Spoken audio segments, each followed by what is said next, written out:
Kaylin, with all the moving scams out there, I heard that you've had an experience with one. What can you tell us about that?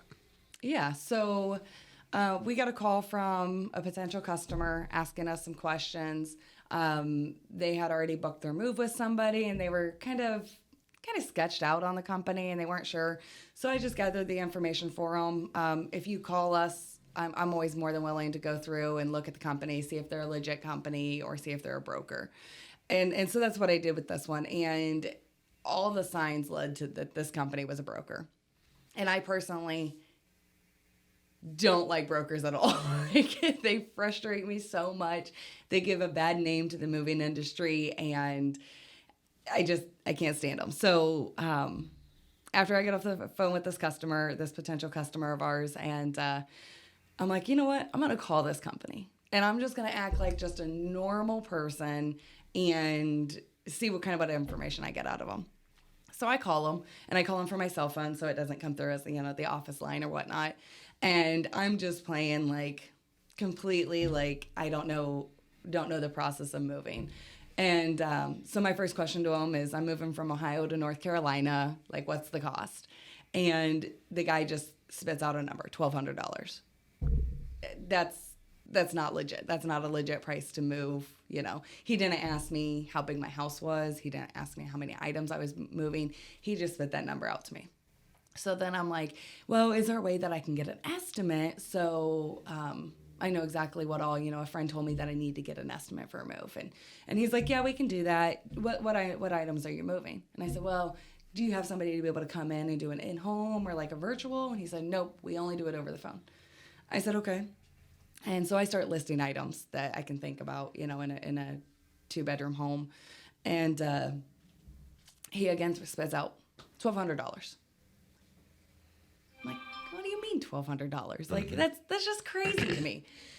So eventually, I get all the way to the part where he wants me to sign a contract with him. I give him all these information. I give him false name, false numbers, false addresses, whole 9 yards. And I'm reading through the contract. And plain as day in there, it says, this number is final unless they change it, unless I have too many items being moved, unless the space that takes up is different. They never came out and visually seen how big my dresser was. So, there's a good chance that there would be a big difference in it. So finally I revealed to them that I had been talking to this customer, and I needed them to cancel her move. And going over the contract, I was able to read it. So I had the customer call back. She was within the time frame where she couldn't cancel it due to the contract, but she could change her date. So I had her call back, change the date 6 months out, and then call back the next day and cancel it. Even then, they told her that they were going to refund her money because she had to give 50% down payment for the move. And still this day, I haven't heard whether she actually got that money back or not. I would assume she never did. But I definitely called that company and let them know that I work for a moving company, and all their tactics are absolutely not okay, and it's really messing with the world, and it's taking advantage of customers. And he ended up calling me back. He hung up on me the first time and had somebody else call me back. And they called me back, and they tried to tell me who I was.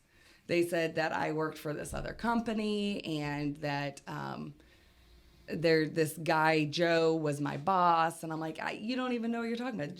There is no Joe that works here. Joe is not my boss. And then eventually all contact stopped. But it was kind of fun to be able to kind of see what all they do and being able to point it out. But pretty much moral of the story is if you get caught into something like that, read that contract fully before you sign anything or give any money over. And if you have any questions, don't hesitate. Feel free to give us a call. I'll be more than happy to investigate them. But if you do find yourself in that situation, she was able to move the date back and then cancel. Thank you.